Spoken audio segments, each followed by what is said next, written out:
నువ్వు Benz car కొనుక్కున్న లాసే 10 కోట్లు అయింది, సర్వీస్ పంపా అంటే ఒక కంట్రోల్ ఉండవా? ఇప్పుడు మహేష్ బాబు చాలా అందంగా ఉంటాడు కదా, సినిమా హీరోలు కూడా చాలామంది అందంగా ఉంటారు.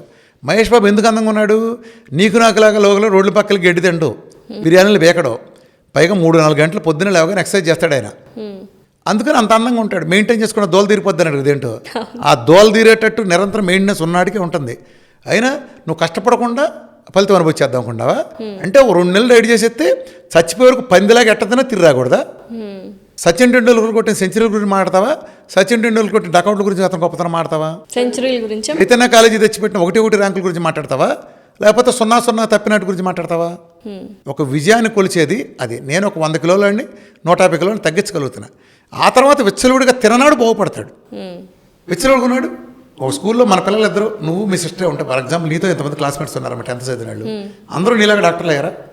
నీకంటే ఎక్కువ డాక్టర్లు లేని వాళ్ళు ఉంటారు, ఎందుకు పని బరిదోలు ఉంటారు. మీరందరూ చదివింది ఒకే స్కూల్గా అంటే అది అక్కడ ఉంటుందా? మనిషి స్వభావం మారుతుంది. అంటే వాడు ఇంటికి ఆత్రంగా తింటే అది నా తప్ప, తినద్దని నేను చెప్తాను. అంటే ఇది కాబట్టి నాది ఫెయిల్యూర్. మరి నీది? ఒకసారి జ్వరం వచ్చింది, జీవితంలో జ్వరం రాకూడదంటే జ్వరం వస్తుంది కదా, జ్వరం వచ్చే పని చేస్తే వస్తుంది కదా, ఇమ్యూనిటీ రెస్పాన్స్ ఉంటుంది కదా.